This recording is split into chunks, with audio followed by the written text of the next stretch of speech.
आबे सड़ुआ सला पपी मिश्र भाड़ुआ सला युद्धं देही डाकरा देकी कुआरे लुचि गलु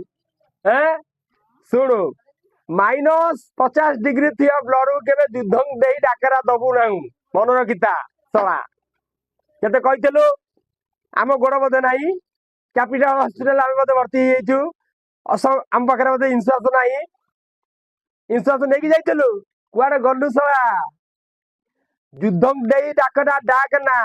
तेते सोशल मीडिया रे आमे शांति चाहू सब कहूँ आमे समाज एवं संविधान लोक शांति दरकार आमे अशांति करते काली अशांति कर दे तो पाखे 5000 लोक मात्र 50टा लोक कि 40टा लोक आसल बुझलु युद्धं देही डाकरा केबे डाकना मोदी कहते जब जब युद्ध का दौर चल रहा था जब युद्ध का दौर चल रहा था सम्राट अशोक ने बुध का रास्ता चुन लिया था ओडिया रे बुझी पारछु -50 डिग्री ब्लड के गरम करने चेष्टा करना युद्धं देही डाकरा तू डाकिचु किंतु युद्ध हवा स्थान में नथिलु बुझिलु एटा को कहती का पुरुष आ भीरु जो मैंने का पुरुष भीरु युद्धं देही डाकरा देकरी मैदान ऊपर न थाती बुझिलु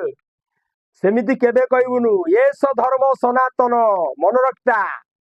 ये बुझिया कथा से बुझिबो ये धर्म सनातन एक बार प्रण ले लिया ना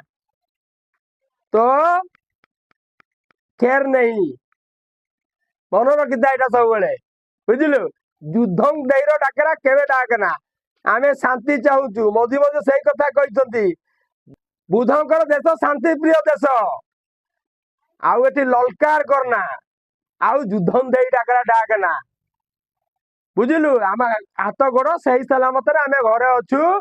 आ पिला बसुंती सेठी बुझिलु केते खोलिकी कहूची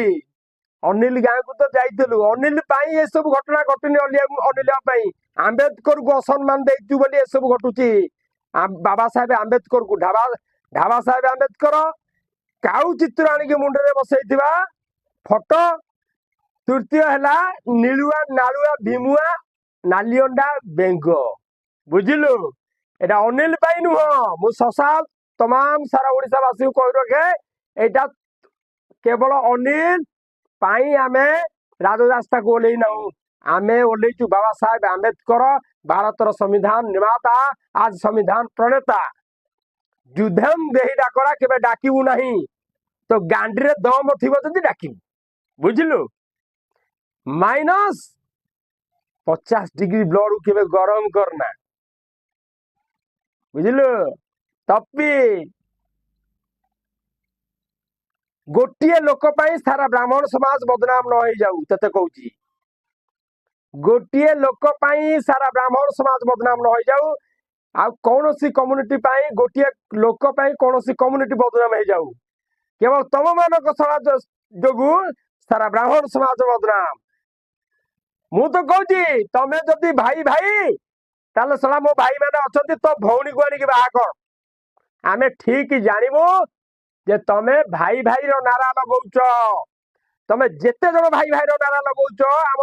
दलित ओबीसी मान घर तुम भौणी मान को दियो आमे जानबू तमे ठीक भाई भाई रो कथा कहूच आउ तपिस एटे सुनी रख